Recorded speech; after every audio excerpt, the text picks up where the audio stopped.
Hi, Charles. Hi, Rob. How are you doing? Good, good.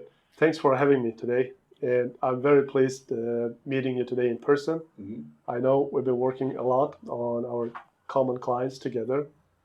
You from business immigration side, from legal side, us from the business side. Yep. But it's a pleasure to be here today. And I'd like to congratulate you with building such a successful practice. Well, same for you guys. I mean, we've been working with you guys, and you have a very dynamic business. And I hope today you can give us a little bit more details about your current offerings and some of your future ones. Yeah, I'll do my best. So thank you. All Thank right. you.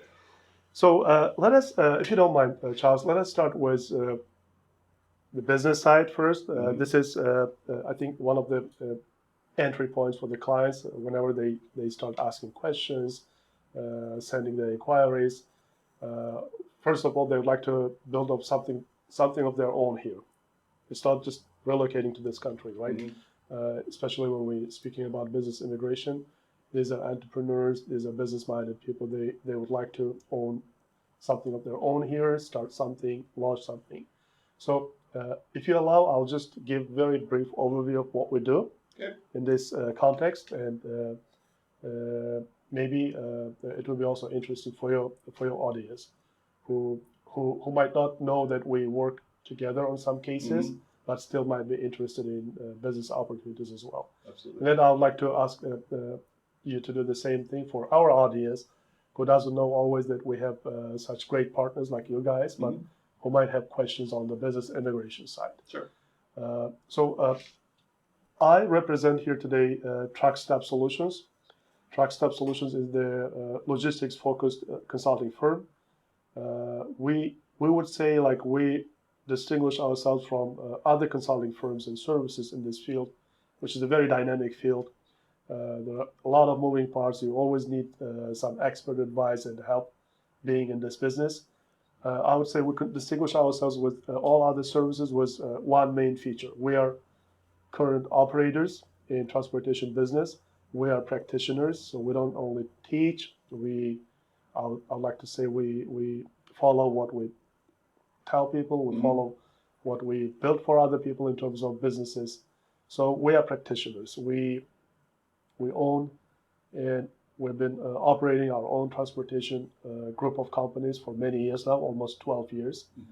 And it is a trucking business, pretty successful. It is an established freight brokerage business. So relying on all this experience, like 5 years ago, we decided to also launch our logistics consulting firm. And the idea of how we came up to this was very interesting, actually. We noticed at one point we accumulated a lot of experience and knowledge. So we started offering it to some of smaller firms, transportation firms owned by our friends, when they were like at decision-making points, when they were facing some difficulties in business. They loved our expertise, our advice. We saw that they couldn't get anything similar like this, like outside. Right. Of course, they could go to big like investment firms, big name consulting firms, but it would be like out of their budget. Sure. It's very expensive. So we found this niche and we started offering it just by establishing and launching a consulting firm, which makes TruckStaff Solutions. So in terms of our common audience, people who would like to relocate to the United States by the way of business immigration, I would say the group that we cater to outside the US are business owners, entrepreneurs, potential investors who would like to purchase their own transportation companies in the US. So for such people, we have several offerings to suggest. We can build them built for you trucking company. We've done many such projects in the past. We are currently actually working with one of our current customers with your firm. Your team helping from business immigration side, legal side, our team helping with the business side. So we offer a built for your trucking company. We also offer a built for your freight forwarding company. This is a new product. It's more sophisticated on a much higher end side of the transportation business, but it's a very lucrative business. So we offer the second product, freight forwarding company, built for the client and launched for the client. And for clients who would like to purchase and look into like more established businesses, we can also source really great companies in transportation who have been there like for 3 years, 4 years, 5 years with really strong financials and established team, established customer relationship, and we can help them to purchase such businesses. So this is the third offering. Turnkey Trucking Company, Freight Forwarding Company, and established businesses. So how long do you guys usually work with your clients after they've acquired a business or something? I'm sure there's some kind of training or, breaking in period. How long? That's a great question, Charles. And this is also like one of the concerns for any person, I would say, who purchases this type of like high ticket item, right? Because it doesn't cost a small amount. It costs it doesn't cost too crazy amount, but it's a reasonable amount. Yeah, sizable amount. So it's always in the client's mind, how long would these guys be with me? Like, would they just turn off everything and go their own way after they sell?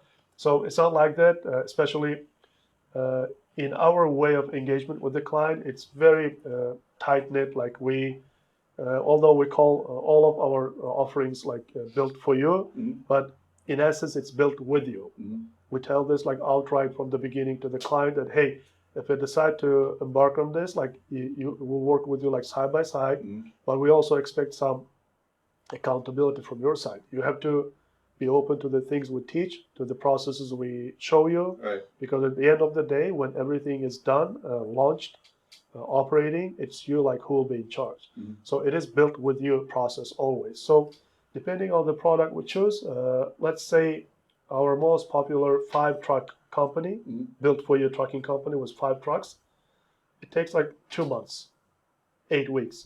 From the moment the client signs the agreement and purchases this product, the company, it takes us 8 months to get the client a 5-truck operating company. 8 months or 8 weeks? 8 weeks. 8 weeks, 2 months. Yep.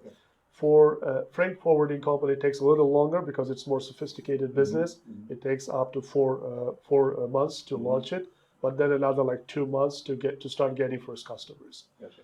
And even after this stage, like after we officially hand out everything to the client and bow out, like take some final questions, we're always open in communication with our client. They always reach out. Especially in decision-making points, if they facing some tough problem that they either don't remember or facing first time, we're always there to jump on the call, depending on the situation, or visit the client and show them how it's done.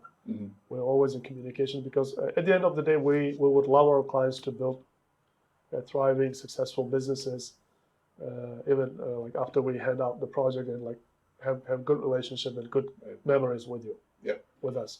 And I think those services are really interesting to our clients because no matter how successful our clients have been in their home countries, when they're coming to the U.S., it's a new market, it's a new environment. Having that kind of support that you guys offer is very appealing, I think. Thank you. Very interesting. Yep. Charles, would you mind telling for our audience, and I'm sure like people watching us have tons of questions, what are the most available ways of relocating to the United States by the way of business? Sure, absolutely. Business immigration. Yeah. So again, my name's Charles Raether. I'm the managing partner at AmLaw Group. We're based here in Miami. And as Rob said, we focus on business immigration. So there's different types of business immigration. You could invest in an EB-5. It's $800,000. You might be a very skilled professional and get a visa that way. But for today's purposes, we're going to talk about those visas that are relevant when buying a business, an existing business, or if you're creating a new business in the U.S. So the first option, generally one we recommend the most often, where it's available, is the E-2 visa. So the E-2 is a non-immigrant visa, relatively easy to get, very few denials, although it depends maybe on what country you're from. The one limitation with the E-2 is it's only available to people who have a corresponding passport. So if you're Indian, if you're Russian, if you're Chinese, you can't get an E-2. There's not a treaty with those countries. But again, if you do have a treaty, or if your country of nationality has a treaty with the U.S., and there's over 100 countries that qualify, you can do the E-2, and we really like it, especially for the trucking business, logistic companies. It's easy to do, Not a lot of money is required, 100,000 or so to invest. Doesn't really matter even how many employees you hire at the U.S. company. So where it's possible, we often recommend going with the E-2. The next option is the L-1. That's also a non-immigrant visa, but it allows you to have immigrant intent. We can talk about that a little bit later. But the L-1 is available to everybody, so it doesn't matter what country you're from. No limitations in that regards. You invest about the same amount of money, but you have to show that you were an executive or a manager back in your home country, and that you have your own business back there, and now you're opening a business here where you're going to also be an executive. So to be an executive, they want to see that you've got, at least 8 people working for you, both in your home country before you moved here, and then also in the new business. So again, if you're picking out a business with Rob and what works best, if you're going to do an L-1 visa, generally you're going to have to get a slightly bigger business that has more employees than the E-2.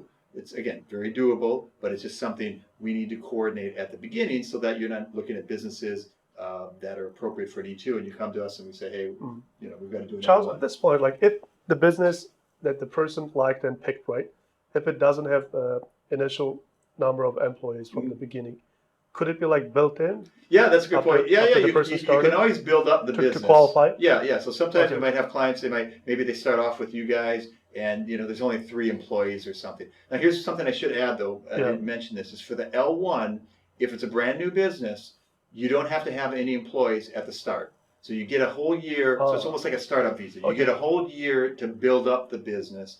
And so if you're buying a new business, I should say if you're opening a new business, it doesn't matter how many employees you have. You can start with 0. And so that kind of gets to the point of building up. They'll give you a year to build up. But if you're buying an existing business, and what that means is that the business has been in existence, it was registered more than a year ago, then they consider it to be an existing business, and in that case, you've got to have probably at least 6 to 8 employees or more. So like you said, we can build it up, or if it's a new business, completely new, doesn't matter. You can get the L1 just for 1 year. The difference is if you're using an existing business for the L1 that's been around for more than a year, you get the L1 visa for 3 years.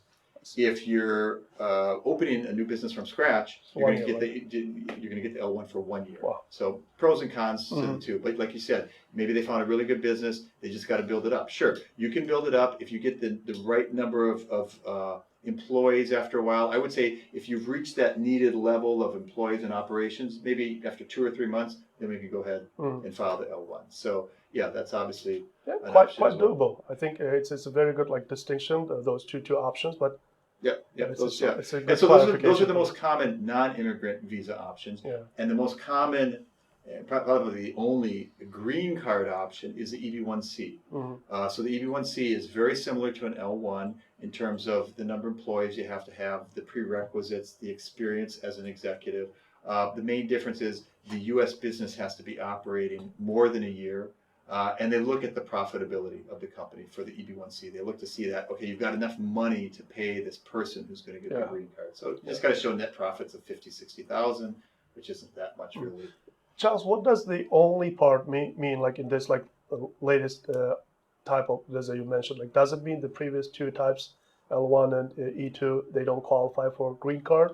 Correct. Or they might eventually Well, so if a visa is either a non-immigrant or an immigrant. Yeah. So it doesn't change. The intent. Well, not even the intent. I mean the actual the use of it, what it gives you. So sometimes people say this, and I think it's wrong. Sometimes people say, "Oh, an L1 can give you a green card." That's technically not true.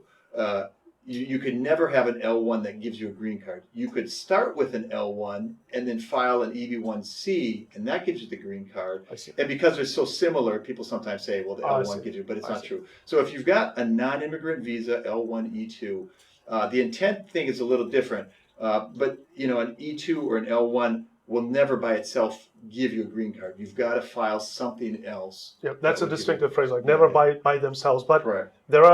There are cases which you can get green card by any other possible ways, right? Yeah, sure. Yeah. There's others. So I mentioned the EB-1c. Yeah.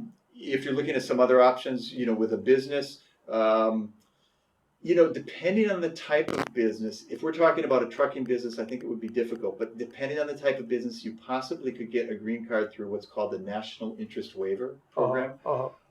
So that just means we have to show that the business is in the national interest of the United States, that there's some kind of strategic value. And I've heard of people who were even either truck company owners or truck drivers that got an NIW green card. Yeah. I find that hard to believe, but anything's possible sometimes. You get a good lawyer or a creative argument that you can make. The only other options for getting a green card if you're building or expanding the business, I would say, is maybe through employment. But that means employment not from your company, but some other company. Maybe you have a partner, a friend, a relative who has a business in the U.S. If that business, they're willing to invite you or sponsor you to get a green card, that's a common way of doing it as well. I see. Charles, what is the best way for our audience to reach out to your team for initial consultation? Well, I think we'll leave contact information here in the commentary about the video, and we can do an in-person consultation. We do a lot of remote consultations as well, so via Zoom. Even for people like who are not here, right? Correct, absolutely. There's no need to be in the U.S., and especially if they're working with you guys on setting up the business, it makes it a lot easier to do this all remotely. Oh yeah. Right. So if they weren't working with someone like you, and we have clients like that, they can't get to the U.S. right now, and they need to buy the equipment, they need to buy, rent the office space or the warehouse space, they need to get the licenses. It's difficult. I mean, it really is difficult if you're not here. So, I mean, that's obviously a very important niche that you guys help provide, especially for those people that can't get to the U.S. before they get their L-1 or their visa.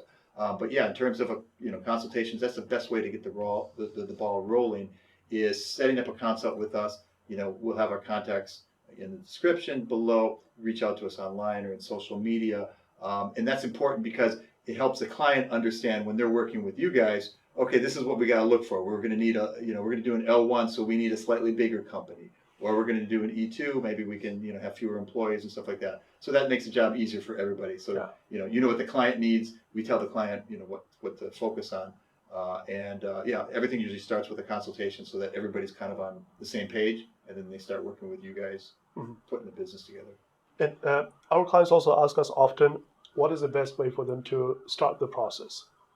So it's like done correctly from the beginning. Like, would it be required for the client to be physically here in the U.S. then start the process, or they can start it like being from their homeland? And they certainly could start it from their homeland. There's no need to be here. Some clients maybe feel more comfortable if they meet with you guys in person. Maybe if they meet with us in person, there's no need for that. But does it affect the outcome, like depending on where they start? Well, good question. It depends on the type of visa, actually. In general, if you're overseas, applying overseas, I would say in general, it's a little bit more difficult. Again, it depends on the type of visa. With an L1, maybe it's less risky. With an E2, it's a little bit more risky, I would say, if you're applying overseas. Why do I say that? Because if you're applying overseas for, say, an E2, we send the petition directly to the embassy. And it's the officers there in the embassy, and I hate to say it, but they're not always the best officers for reviewing this stuff. We much prefer it if it's the immigration service here in the U.S. So if the client is in the U.S., they came on a tourist visa, the chances of success are quite a bit higher. I mean, there's not a huge difference, but I could say 98, 99% certainty. If you're here in the U.S., we'll get you approved. If you're at the embassy and you got to go through that interview and you don't know what's in that officer's head and how he's feeling, and they don't spend that much time reviewing it. And here's the other thing too, when you're at the embassy, you really don't get much of a chance to challenge or respond to their questions. We can't go with you to the embassy. So you, the client, you're on your own when you go there. What you're going to say, how you're going to say it, we have no control, and that's the problem. And so when we're doing it from the U.S., it's all done by paper. If they have some questions in the U.S., they send us the questions, and as the attorney, we have time to prepare the answers, research it, make it all pretty. When you're going to the embassy, boom, you got 2, 3, 4 minutes, and you don't know what's going to come out there. So from the business side, I mean, I know you work with a lot of your clients remotely, and they're not here. From the immigration side, again, depending on a lot of factors. It might be more difficult if the client applies from overseas, but again, we take that on a case-by-case basis and we come up with the best strategy. Very interesting and useful. Charles, in our case, like speaking about transportation business, right? Right. It matters like which state you're incorporated in. It matters from the point of how much you're going to pay for insurance, how much additional permits you might have to take on top of like main license or authority in this field. Right. It depends also like what would be your routes, what would be your customer relationship or customer reach out, depending on where you are located. So all these factors, they affect your decision of where to incorporate in terms of transportation companies. Does it matter for the immigration part of the process, the place where you're incorporated, or it doesn't matter? Yeah, no, that's a good question. From an immigration perspective, it really doesn't matter. And we're able to work with our clients no matter where their business is, no matter where they're planning to live. Again, immigration law is federal law, so it really doesn't matter. Maybe in the past, sometimes you would see some service centers processing faster. Yeah, faster or better, like they give more approvals. Okay. But lately, the last couple of years, we really don't see much of a difference. Okay. Yeah. But on the trucking side, you make a good point. I'm curious what your recommendations are. What states are more advantageous for trucking companies? I mean, I know Florida is not really a good Florida state. is not the best state, but from 2 points of view, like the insurance here is not the cheapest. Right. It is still like cheaper than compared to some states like New York, Cali, etc. But it's not the cheapest. But the most pressing issue for transportation companies located out of here, especially South Florida, Central Florida, northern part is okay, but South Florida is it's like locked. Because we're at the end of a peninsula, right? Yeah, you don't get like good rates for the job you do, good payment from your customers both coming here and going out of here. Right. So you'll have to, if you're taking a driver or truck out of Florida, if they came for home time, or if you brought them like for any reason to your office, to your base station, and then you have to let them go again. So you need to take like any load available at any price to get them out of Florida, at least like to Atlanta and further. Yeah. So this plays a lot of it's a big factor in considering where to incorporate. I would say the most insurance-friendly states are Ohio, Utah, Wisconsin, Wyoming. Illinois is good.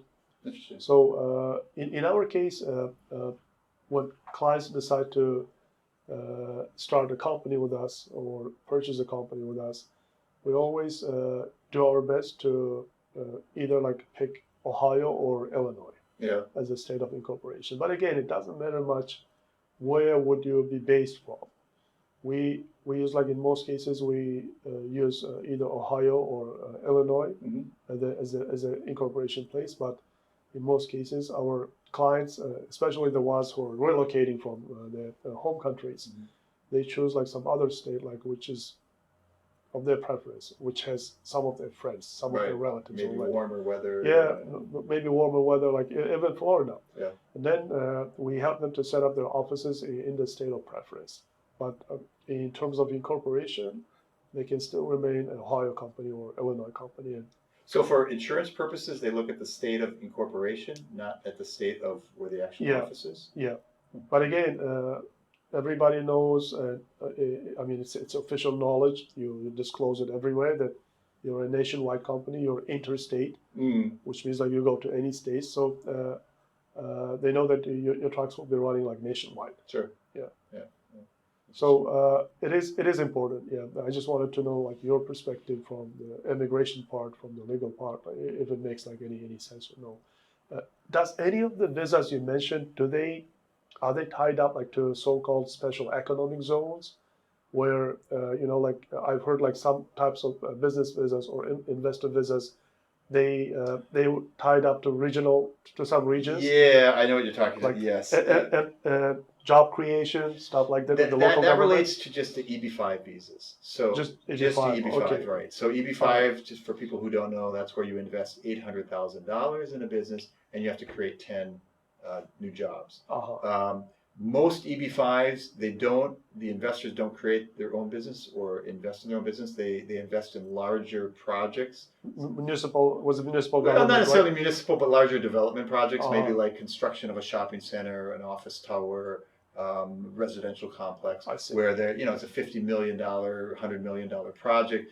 And they get maybe 30, 40 million from these EB-5 investors, somebody from the banks and stuff like that. I see. Yes, so they're looking at the targeted employment area where unemployment is high. But that's just for that visa. For all the visas that we're talking about for purposes with you, et cetera, really doesn't matter. Right. Yeah, where they open.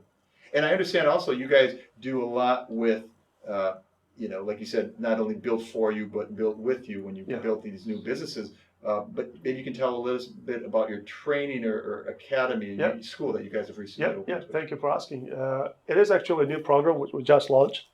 And we came to this idea that it could be beneficial to most of our customers again, after we listened to our customers, working side by side with them and getting a lot of feedback from them. So I would say this, transportation is a very high pace, very dynamic space as a business, as an industry. And there could be universities, there could be colleges which prepare people and educate people only with a focus on transportation, but still it won't be enough. If you graduate, if there was such a school, and if you graduated like after 4-year bachelor program or 2-year postgraduate program, it wouldn't be still enough until you start doing something of your own. Right. Because the learning curve, the speed of learning is two different things in two contexts, especially in trucking. And we say that we are very upfront with our clients about that too. We say, hey guys, first of all, when we talked with you first time, we bet the most interesting part for you was, oh, these guys will build it for me. Everything will be ready. It is like that. It is at the end, what you're gonna get as an outcome. You will get a running, fully operational, great platform company, which can become, if successfully run further and scale correctly, which can become a great transportation company with 50 trucks, 100 trucks, 100 plus, 200 trucks. We have seen many such case studies from our past clients. When we got them started with 5 trucks, but they took it to 60 trucks, 100 trucks plus. And some of them even sold their trucks like a trucking company, transportation company for good money. 8, 9 figures. Yep. After a few years. It is possible. But again, it is very important for our common audience to have and I bet you can say the same thing from immigration point of view as a lawyer, to have realistic expectations and realistic also requirements to themselves. Yeah, it is built for you, but the process itself is built with you. We involve our clients from day one, depending on what is the timeline, depending on the volume of how many trucks they want to start with.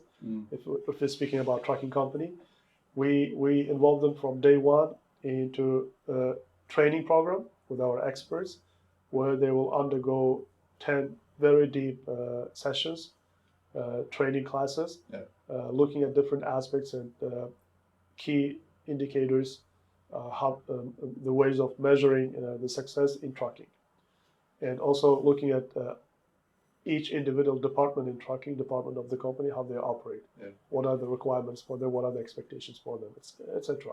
So it's really broken down into great topics. It covers everything related to trucking. But after that part, while the client undergoes this part with our experts, we set up the company. We set up all the systems of the company. We connect them to all major platforms. Transportation is one of the most sophisticated businesses. Any trucking company, transportation company, if they want to become a successful company, they work every single day with at least from 20 to 30 different platforms. Your computer is literally connected to all these platforms if you're in the back office or the management team. If you're a driver, you still work with many platforms, but not that many, maybe up to 10. But you still are required to be to be connected to different platforms, even as a driver, truck driver. So while the client is undergoing this educational process with our experts, we build all this back end We connect the company to necessary platforms. We do all the setups with the customers. We take care of their truck and trailer rental account with our biggest partner. And so we take care of all this back end. So when they're done with the training part, they're ready, and the company is ready to launch their first truck on the road. Right. So from there, we take them to the practical side. We take them now with the whole process of hiring the driver, finding the truck, booking the truck, picking up the truck, setting up the truck, all the devices inside the truck, setting up the customer relationship for each driver, booking the first load, and setting them on the road. So this process repeats with 5 trucks every time from the beginning. So by the time the 5th truck is launched on the road, they've done it like 5 times already. Sure. Very practical oriented process. So they have this very steep learning curve. Yep. And even then, we are very upfront with our clients. We say, this is a very good platform, beginning point, but this is not enough. Right. You will have to learn even more. But we are here, we are available on the phone, we are available on email, we can jump on a Zoom call or come visit the client in the office and teach them like further down the road too, even after we hand out the company to them. So we always do this. And it takes them like time-wise from 6 to 8 months to start feeling comfortable in this business, even after we hand out the company to them. Right. Because it's a very dynamic process. Well, but it's a great service you guys offer, because I know a lot of our clients are looking for that kind of assistance. And, you know, if they're interested in the trucking business, it makes a lot of sense to work with you guys. If they're looking at some other business, you know, a lot of times there's not that support that you guys offer. And so that can be a challenge for clients sometimes. But I would say the trucking business in general is a very good business model for these visas that we're talking about. You know, some businesses just don't lend themselves to the visas. Like, you know, restaurants aren't too good for L-1s, for example. I can say with confidence that, you know, just about any kind of business you guys are doing, working with our clients on, you know, they would satisfy either E-2, L-1, EB-1c. So that's always a good thing. That's great, Charles. That's why, like, I mean, it came, this collaboration between our firms, you guys taking over the whole legal side, immigration side, and us taking care of the business side, business setups. I think it came natural. Yeah. It came natural because we know for sure that the clients want all of these types of services to be provided from one point of service, place they can reach out, with a place which doesn't exist today and disappears tomorrow. Yep. I know, like, you've built a practice for many years. Same for us. Before we started offering our consulting help and products like we mentioned today, we have been in transportation business for the last 12 years. So it's built on many years of experience, practical experience. So I think the clients whom we already helped, they appreciate it very much. And it's not by chance that we are doing some joint projects with your team. I'm very happy. Yeah, absolutely. And I think it'll be a benefit to a lot of people. Any of our viewers out there watching this video, hopefully that'll convince them of that as well. 100%. Well, Charles, I want to keep this short. I think you too, and our audience would also appreciate this. And they would appreciate it, especially to discuss most of their like individual situations with us like directly, right? Yep. And our doors are always open. We are always available for initial consultation. I know Charles' team have been doing it successfully with their clients overseas. We do it the same way. Yep. We get it started the same way. So we are open for any further questions. And thank you for watching us. Charles, thank you for your time. Thanks, Rob. You too.